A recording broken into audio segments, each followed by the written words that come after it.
বন্ধুরা, আমরা এই মুহূর্তে রয়েছি উত্তরবঙ্গের শেষ জনপদ জয়পুরহাটে।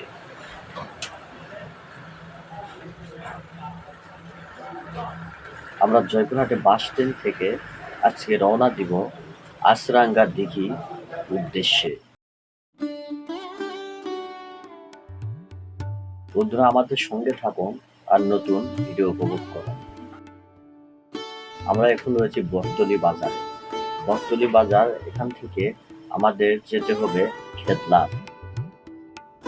আপনারা দেখতে পাচ্ছেন চারপাশে কি সুন্দর পরিবেশ।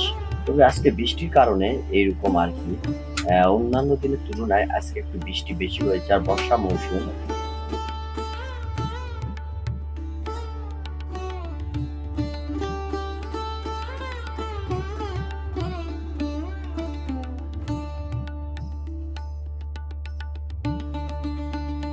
দেখতেই পাচ্ছেন যে খেতলাল আমরা ঢুকে গেছি অলরেডি, খেতলাল থানায়। এখন আমরা খেতলাল থানার সামনের ফটকে। তবে খেতলাল থানা আসলে রাস্তার সাইডে তো অনেক সুবিধা আর কি। আপনাদের যদি কোনো হেল্প লাগে আচরাঙ্গা দিঘিতে, তবে আপনারা খেতলাল থানার নাম্বার সংগ্রহ করে রাখতে পারেন, কোনো সমস্যা নেই।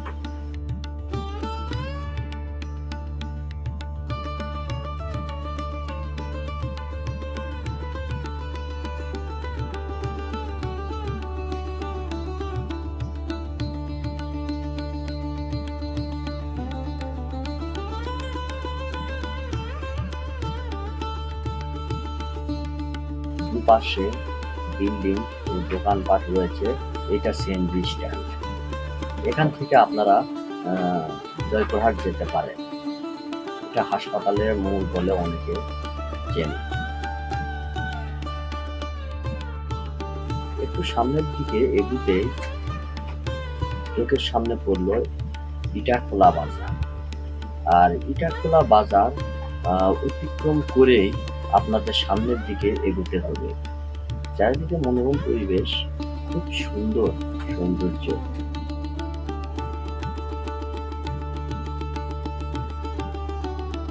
তার সামনে একটু এগুতেই আপনাদের চোখের সামনে আরেকটি কোল্ড স্টোর পড়বে। এটা আলুর কোল্ড স্টোর। হাসিলা নামে অনেকে চিনে, যার আঞ্চলিক ভাষা অনেকে বলে হাসলা কোল্ড স্টোর। এখান থেকে বরাবর আপনাদের হাতের ডান দিকে রাস্তা ধরে যেতে হবে চৌমনি বাজারের উদ্দেশ্যে। এটা চৌমনি বাজার। চৌমনি বাজার পার হয়ে সামনের দিকে এগুতেই সামান্য হাফ কিলোমিটার সামনের দিকে আসলেই আপনারা দেখতে পাবেন আরেকটি ছোট্ট বাজার। এই বাজারটির নাম মৌসুমী বাজার। এই মৌসুমী বাজার থেকে হাতের ডান দিকে বরাবর আপনাদের যেতে হবে আচরাঙ্গা দিঘিতে। এখানে লেখাই আছে, দেখেন, আচরাঙ্গা দিঘি। এখান থেকে মোটামুটি 2 কিলোমিটার দূরে আচরাঙ্গা দিঘি অবস্থিত, যা মামুদপুর ইউনিয়ন পরিষদের সামনে দিয়ে আপনাদের যেতে হবে।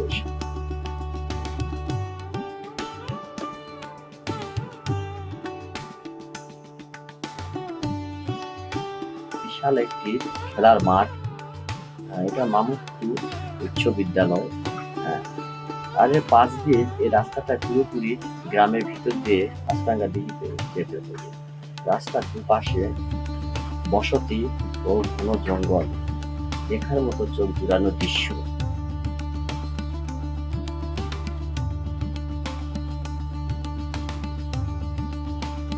বন্ধুরা, পরিশেষে আমরা চলে আসলাম আচরাঙ্গা দিঘিতে। দেখতেই পাচ্ছেন আমরা আচরাঙ্গা দিঘিতে। আমরা সোজা চলে যাব নদীর পাশে। নদীর ওপাশ থেকে আবার আমরা এদিকে রওনা দেব। মনোরম চারিদিকে পরিবেশ চোখ জুড়ানো। তবে দিঘির একটি বৈশিষ্ট্য আছে, আপনারা দেখতে পাচ্ছেন যে শুধু গাছ আর গাছ, গাছ আর গাছ। দেখলে মনে হবে যেন বরেন্দ্র বনভূমি, চারিদিকে গাছ।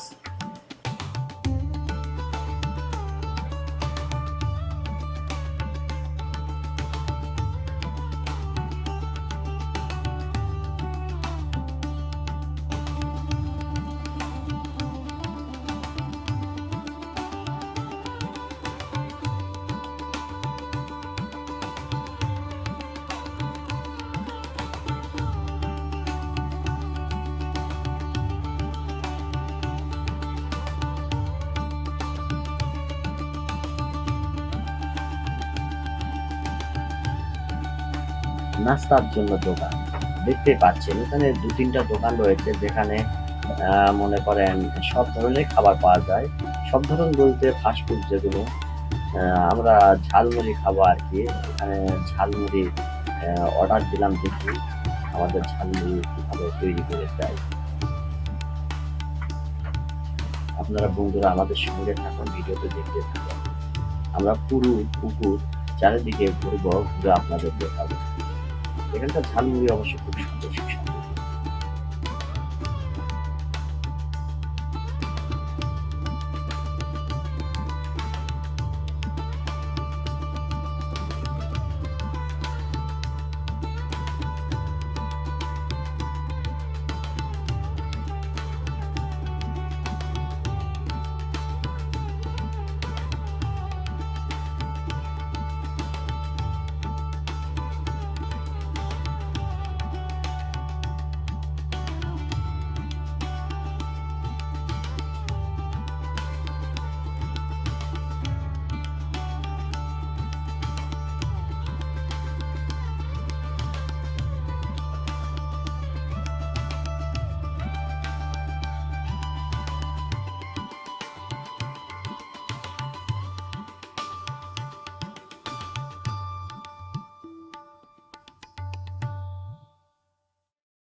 আছরাঙ্গা দিঘি খেতলাল উপজেলার অন্যতম প্রাচীন ও ঐতিহাসিক দর্শনীয় স্থান।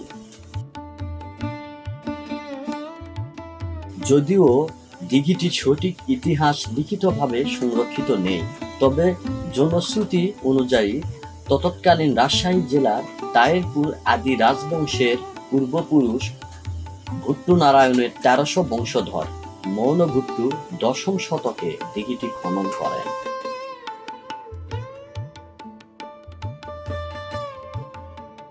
বরেন্দ্র অঞ্চলে বর্ষাকাল ছাড়াই বছরের অধিকাংশ সময় পর্যন্ত বৃষ্টিপাত হতো না, ফলে কৃষি জমি চাষের অনুপযোগী হয়ে পড়ত। কৃষি কাজে সেচের সুবিধা নিশ্চিত করার উদ্দেশ্যে মৌন ভুট্টু নবম শতকের প্রথম দিকে এই দিঘিটি খনন কাজ শুরু করেন এবং নবম শতকের মাঝামাঝি সময়ে খনন কাজ সম্পন্ন হয় এবং দিঘিটি পানিতে পরিপূর্ণ হয়ে ওঠে। জনশ্রুতি রয়েছে এই দিঘির পানি ব্যবহার করে অগ্রহায়ণ মাসে আমন ধানের চাষ করা হতো। পৌষ মাসের শুরুতে ধানের ক্ষেত লালচে আভা ধারণ করত। অনেকের মতে এই ঘটনাকে কেন্দ্র করে উপজেলার নাম খেতলাল রাখা হয়। দিঘিটি খেতলাল উপজেলার মামুদপুর ইউনিয়নের তুলসীগঙ্গা নদীর পূর্ব তীরে অবস্থিত।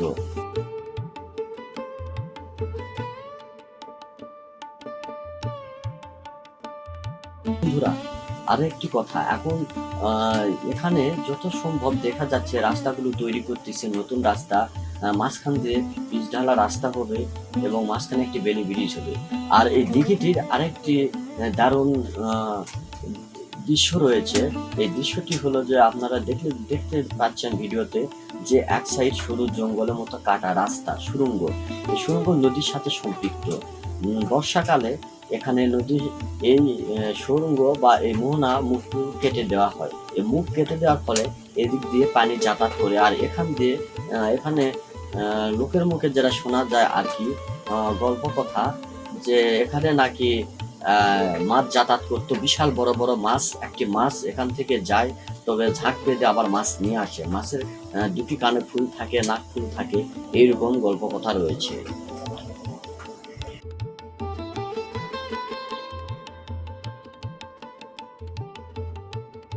স্থানীয়দের বিশ্বাস, একসময় এই দিঘির জল কাকচক্ষুর মতো স্বচ্ছ ও সুপের মতো এবং ঔষধি গুণ সম্পন্ন ছিল। পুকুরের যে জল রয়েছে, জলগুলো ছিল 3 ভাগে বিভক্ত।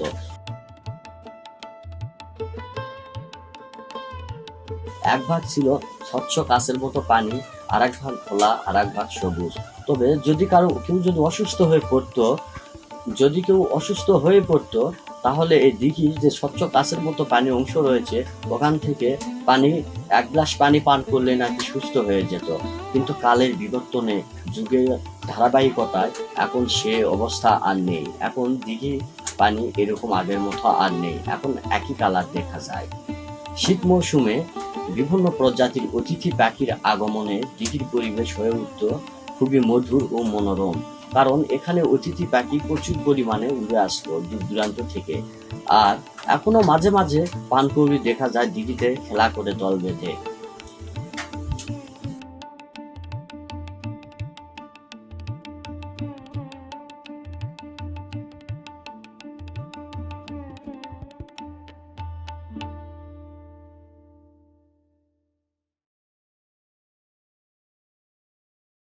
এর আয়তন প্রায় ২৬ একর এবং চারপাশে 4টি বাঁধানো ঘাট রয়েছে।